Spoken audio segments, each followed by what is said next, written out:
I left my husband after he spent all our money that we had saved for the wedding. My name is Olivia, and I recently made the heart-wrenching decision to call off my engagement to Daniel. The catalyst? Discovering that he secretly used our wedding savings to place a down payment on a $100,000 Maserati. As if that wasn't enough, I later uncovered that he had also maxed out our joint credit cards and concealed it for months. I'm reaching out for external perspectives because I'm grappling with whether my reaction was justified. Daniel and I had been a couple for 5 years, cohabiting for 3, and engaged for nearly 2. Both of us were on the cusp of completing our master's degrees, with graduation slated for next month. My field is computer science, specializing in data engineering, while Daniel is pursuing his MBA. Throughout our relationship, we evolved both individually and together, overcoming challenges side by side. I believed we shared a unified vision for our future. In our undergraduate days, we were typical broke college students, subsisting on instant noodles and student loans. Daniel hailed from a middle-class family that occasionally assisted with his expenses, whereas I was largely self-reliant following my parents' divorce during my sophomore year. With both parents grappling with their own financial issues, I quickly learned the importance of independence. I juggled part-time jobs throughout college, enabling me to graduate with minimal student debt. Daniel's approach to finances during that period was more carefree. He often exhausted his monthly allowance from his parents within the first week, leaving him to scrape by until the next infusion or resort to borrowing from friends. At the time, I didn't dwell on it. We were young, and who among us hasn't made questionable financial choices in college? Upon our engagement after completing our bachelor's degrees, we decided to merge our finances in preparation for marriage. Given my detail-oriented nature and penchant for planning, I took on the responsibility of managing our budget. Daniel was amenable to this arrangement, admitting that numbers weren't his forte, despite his pursuit of an MBA. This system had been in place for the past 2 years. Our budget was structured as follows. Emergency fund, 6 months' worth of expenses. Retirement accounts, contributions matching our employers. Future home down payment fund. Wedding and honeymoon fund. Current living expenses, rent, utilities, groceries, etc. Entertainment fund. Health and fitness expenses. Transportation costs. Personal spending accounts, equal allocations for discretionary spending. We also maintained a joint credit card for shared expenses, which we aimed to pay off monthly. Daniel was tasked with handling this particular bill, while I managed the other accounts. It's worth noting that last year, I received a $75,000 inheritance from my late grandmother. I've kept this sum separate from our joint finances, investing it for our long-term future. Daniel and I agreed not to incorporate it into our current financial plans, honoring my grandmother's specific wishes that it be used for education, a home, or retirement. Having lived through the Great Depression, she deeply valued financial security, and I intend to respect her intentions. Daniel tends to deplete his personal spending money rapidly. He's an avid gamer, purchasing every new release, subscribing to multiple gaming services, and indulging in in-game purchases. His enthusiasm for MMORPGs has led him to spend upwards of $200 in a single evening on virtual currency. This never particularly bothered me. After all, our personal funds were designated for such discretionary spending, allowing each of us the freedom to indulge without judgment. We've been planning our wedding for the upcoming spring, a modest ceremony at a local botanical garden with approximately 80 guests, followed by a reception at a nearby restaurant. The entire affair, including a week-long honeymoon in Mexico, was projected to cost around $15,000.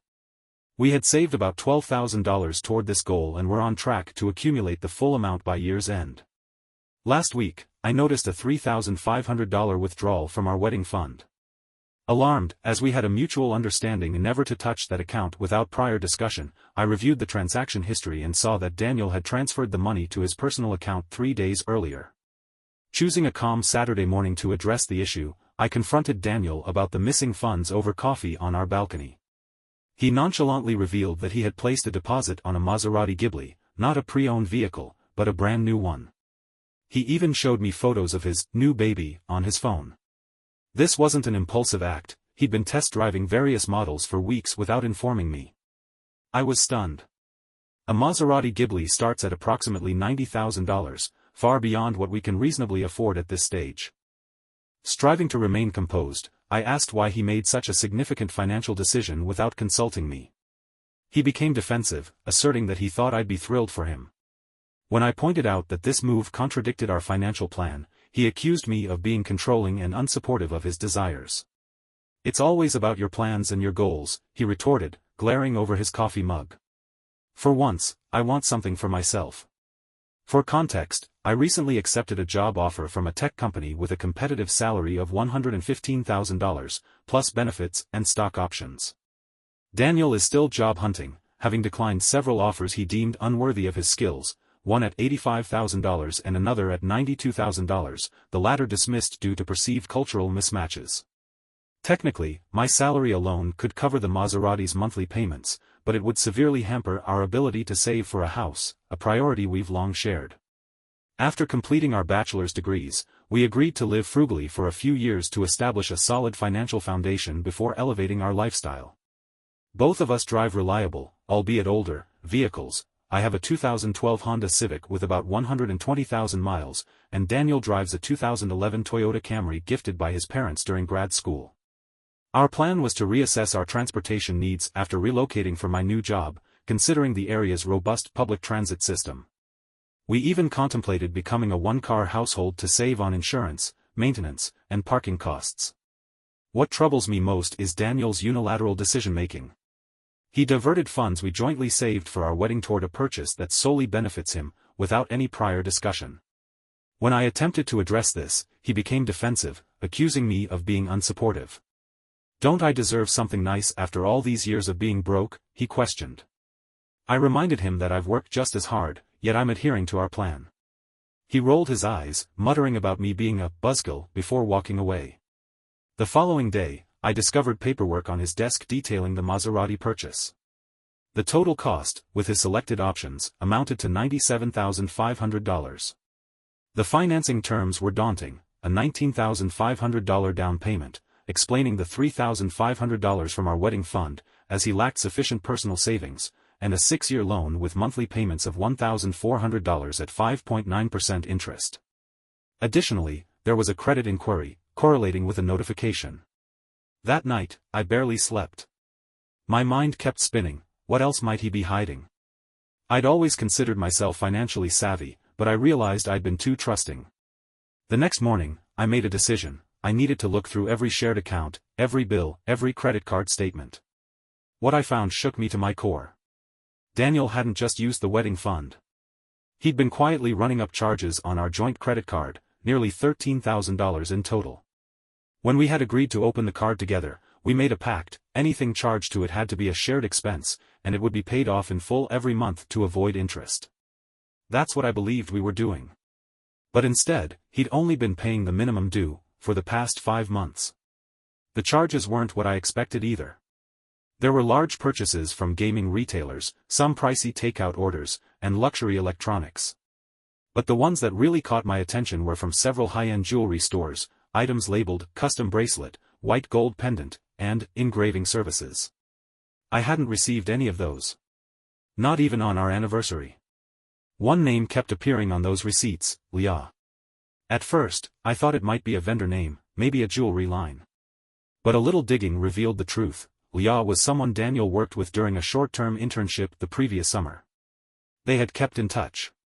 I remembered him mentioning her once or twice, always casually, nothing suspicious. But now, with thousands in unaccounted jewelry purchases and late-night Venmo transactions to someone named L, the puzzle pieces started clicking together in a way I didn't want to believe. I wanted to confront him immediately, but I needed clarity first. I reached out to a financial advisor that my sister had recommended. Her name was Talia, and during our session, I laid everything out: the Maserati, the drained wedding fund, the maxed-out credit card, the strange charges. Talia didn't sugarcoat anything. "This level of financial secrecy," she said, "is what we call financial infidelity. It's not just a disagreement over spending, it's a breach of trust." She walked me through our financial outlook if I were to stay. The numbers were scary. Even with my new salary, I'd be starting married life with over $25,000 in debt I didn't incur, plus the burden of Daniel's new car loan. Add in his lack of income and his repeated refusal to accept job offers, and it was a recipe for long-term financial instability. She looked me dead in the eye. "If he won't go to financial counseling, and soon, I'd strongly recommend reconsidering the marriage." I left that meeting in a daze. That evening, I returned to our apartment. Daniel was lounging on the couch, playing a game on his console like everything was normal. I sat across from him and calmly asked if he had anything he wanted to tell me, about the Maserati, the credit card, or Leah. At first, he looked confused. Then annoyed. "What now?" he said. I asked him directly about the jewelry charges. He claimed they were for me, surprises he had been saving for, special moments. I asked why I hadn't received any of them. He hesitated, then fumbled through an excuse about hiding them so well he forgot where they were. I didn't buy it. When I mentioned the name Leah, his whole demeanor changed. He went pale. Then defensive. "Are you seriously spying on my purchases now? I thought we trusted each other." I laughed bitterly. "I trusted you not to drain our wedding account and sign a $100,000 car loan behind my back." He exploded. "You don't get it. I've sacrificed for years. Living like a broke student while watching everyone around me succeed. I finally wanted something for myself." I stayed quiet, letting him rant. Eventually, he looked at me and said the words that ended any hope I had for reconciliation. "You're making more money now. You can cover the bills. What's the big deal?" I stared at him in disbelief. "You think just because I have a good job now, it's okay for you to go behind my back and sign us up for years of debt?" He waved his hand dismissively. "We're going to be married soon. What's yours is mine, right?" That sentence felt like a punch to the gut. I reminded him, again, that the inheritance from my grandmother was never to be touched. That we had both agreed it would stay separate. But he pushed again. "It's selfish to hoard money like that when we're trying to build a future. Your grandmother wouldn't want you to be alone, would she?" Using my grandmother against me was a new low. I didn't even respond. I simply stood up, went to our bedroom, and started packing a bag. Daniel followed me around the apartment, alternating between anger and begging. At one point, he said, "You're overreacting. It's just a car." But it wasn't just a car. It was secrecy. Entitlement. The complete disregard for everything we had planned together. I left that night and went back to stay with my sister. Over the next few days, Daniel flooded my phone with texts, apologies, explanations, even screenshots of loan agreements where he claimed he could refinance. Then he flipped to guilt trips. "I can't believe you'd throw away 5 years over something fixable." And then came the passive-aggressive comments, "Guess you never really loved me." I stopped responding. With my sister's help, I began the process of untangling our lives. We had to call vendors to cancel wedding bookings. Thankfully, most were understanding. One even let us transfer our deposit to my sister for a future event. We closed our joint accounts, transferred utilities, and divided up the furniture. I only took what I needed for my new place. I couldn't stomach having daily reminders of our life together. To my surprise, Daniel's parents reached out. I'd been dreading that conversation, but it was nothing like I expected. His mom was calm and almost relieved. "I'm sorry it came to this," she told me. "We always hoped he would grow out of his impulsive tendencies. But, he's made these kinds of choices before." She revealed that during college, they'd bailed him out of credit card debt more than once, over $30,000 total. They made him promise to seek financial counseling afterward, but she admitted they had no way of knowing if he followed through. "He's charming," she said. "But he's always had a hard time with accountability." Hearing that didn't make me feel vindicated. It made me feel sad. Sad for what I thought we had. Sad for the years I poured into a relationship with someone who was still pretending to be ready for adulthood. Daniel's dad called me separately and told me something I'll never forget. He thinks life is about making a splash, showing off, having the best stuff. You wanted stability. He wanted flash. That was never going to work in the long run. After the conversation with Daniel's parents, things shifted internally for me. I wasn't angry anymore, at least not in the way I had been. The rage had dulled into a deep ache. It was grief, really. Grief for a relationship I had invested so much into. Grief for the life I thought we were building together. Grief for the version of Daniel I thought I knew. The next few weeks were emotionally brutal. I had to keep moving, though. I officially terminated the wedding contracts. The florist, the venue, the photographer, each cancellation felt like another door quietly closing. I kept waiting for the breakdown to hit me, the big, ugly sobbing kind of breakdown. But instead, it came in small moments. Like seeing the dress I'd bookmarked months ago. Like deleting the shared Google Doc titled Future Home Ideas. Like unpinning the honeymoon itinerary from the fridge. It wasn't just the wedding I was mourning, it was the vision. The dream we'd sketched out together, little by little, through whispered talks in bed and walks through Target aisles. Meanwhile, Daniel was spiraling. Our mutual friends told me he was having a hard time accepting that it was really over.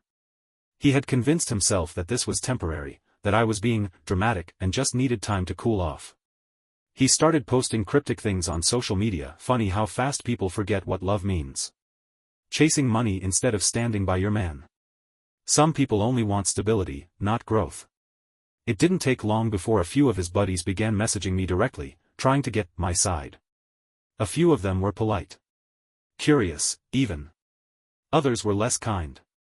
One accused me of being materialistic, for caring more about a house and savings than about supporting a man's ambition. That word, ambition, kept coming up. As if buying a $100,000 car you can't afford while unemployed is some kind of revolutionary act of confidence. As if ambition means luxury over logic.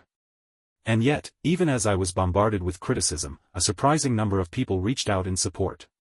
One of Daniel's old classmates messaged me saying, "Honestly, I always wondered how you kept him grounded. He's always been all about image. Don't blame you at all." It was around that time that Daniel reached out one last time. It was a long message. He told me he had called the dealership, tried to return the Maserati. They said the contract was binding.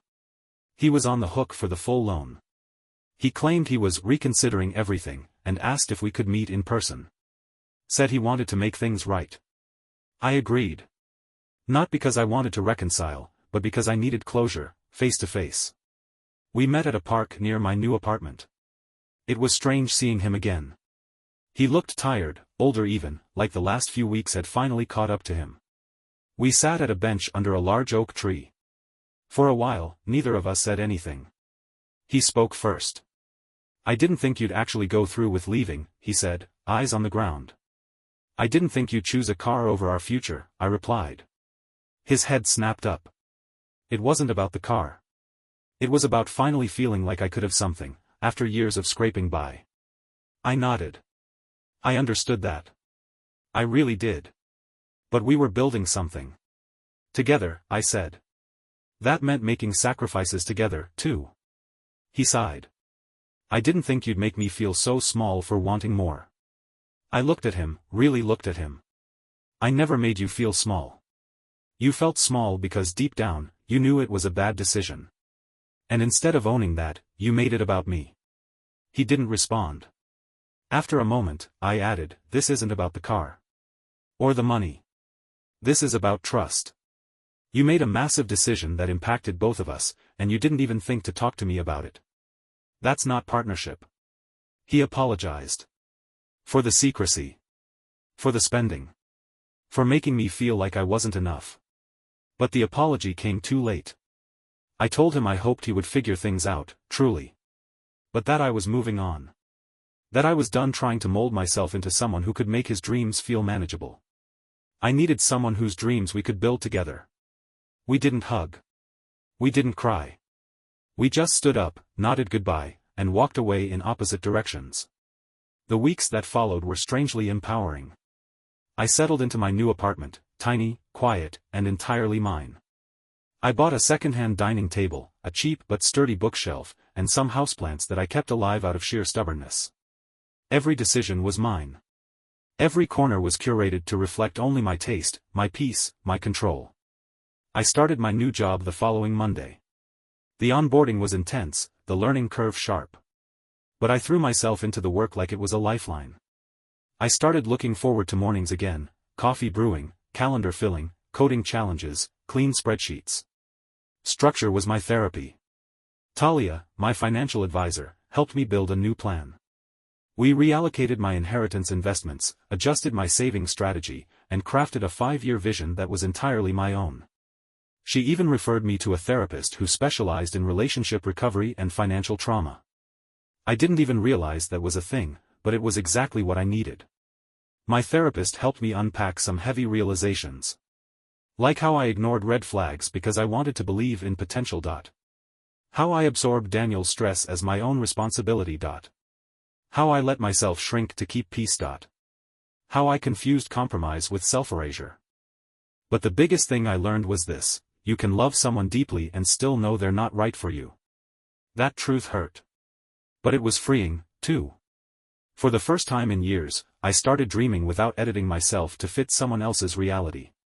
It's been just over 2 months since I walked away from my engagement, and honestly, it feels like a lifetime ago.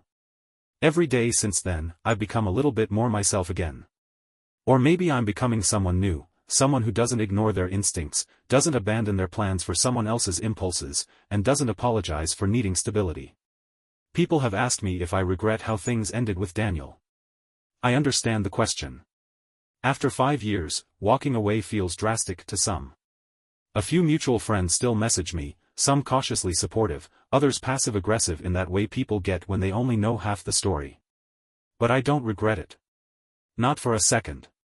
Because now that I'm outside of the chaos, I see things more clearly than I ever could when I was in it. It wasn't just the Maserati.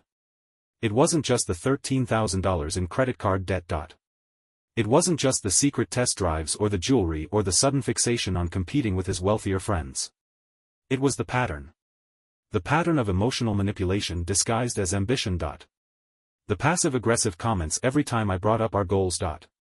The subtle, constant expectation that I would clean up after his financial messes. The unspoken pressure that I should be the reasonable one, the planner, the rock, because he had dreams, and dreams were louder than budgets. I started seeing that he had never truly wanted to build something with me, he wanted me to build the scaffolding while he posed at the top of it. Even now, Daniel is still trying to salvage his situation. A friend told me he's trying to refinance the car loan, but his credit score has taken a hit. The dealership won't let him out of the contract without massive penalties. And from what I hear, he's still unemployed. He's now leaning on the same friends who once cheered on his "go big or go home" mentality. One of them apparently even co-signed a short-term loan to help him float the payments for now. That friend messaged me later and said, "I don't know how you dealt with this for so long." The truth is, I dealt with it because I thought that's what love looked like. I thought supporting someone meant compromising everything. I thought patience was the same thing as partnership.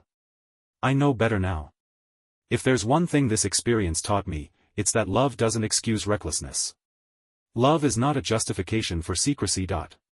It's not a hall pass for making unilateral decisions. It's not a reason to gamble your partner's trust in the name of personal satisfaction. Daniel and I had talked for years about what we wanted: a house with a yard, a dog, a couple of kids eventually. We had spreadsheets, savings goals, joint calendars. But at the end of the day, none of that meant anything when push came to shove. When it was time to make a serious decision that affected both of us, he didn't come to me. He went behind my back. He gambled with my trust like it was a poker chip. And that, more than anything else, is what broke us. Because real love is accountability. It's showing up for the hard conversations. It's making choices together, not just when it's easy, but especially when it's hard. Daniel couldn't do that. Maybe one day he will. Maybe this was the wake-up call he needed. I hope so, for his sake, and for the sake of anyone who comes after me. But I won't be the one who waits around to see if he grows up. My life now? It's quieter, simpler, and so much more peaceful. I still have moments when the loneliness creeps in. I see couples out shopping for furniture together or planning trips on Instagram and I feel a little tug in my chest.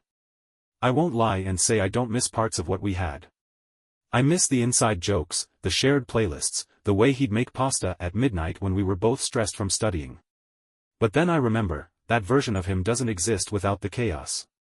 And I've realized that I deserve a partner who doesn't just show up when it's fun and easy, but one who stands beside me with honesty, integrity, and shared responsibility. I'm investing in myself now. I've started setting aside part of my paycheck for solo travel next year. I joined a Women in Tech mentorship group. I'm even considering buying my own condo within the next 2 years, something that felt impossible just a few months ago. And the most beautiful part? I'm no longer afraid of doing it alone. Because alone doesn't mean lonely. Alone means self-reliant. Alone means unburdened. Alone means free. Final thoughts. To anyone who finds themselves in a similar situation, trust your gut. The discomfort you feel isn't just anxiety. Sometimes it's the truth knocking at your door, begging to be acknowledged. Financial incompatibility isn't just about spending versus saving. It's about values. About respect. About shared priorities. You are not controlling for wanting transparency. You are not materialistic for expecting accountability. And you are not cold for walking away when someone treats your trust like a piggy bank. I didn't just call off a wedding. I saved myself from a life of disappointment disguised as compromise. And that, I've come to realize, is something to be proud of, not ashamed of. Thank you to the people who offered advice, who listened when I doubted myself, and who reminded me that I'm not crazy for expecting the basics. Sometimes, love isn't enough. Sometimes, the strongest thing you can do is walk away. And sometimes, the best version of your life begins right after you let go of the one you thought you couldn't live without. Thank you for watching the video. Like it if you watched the video to the end and don't forget to subscribe. Have a nice day.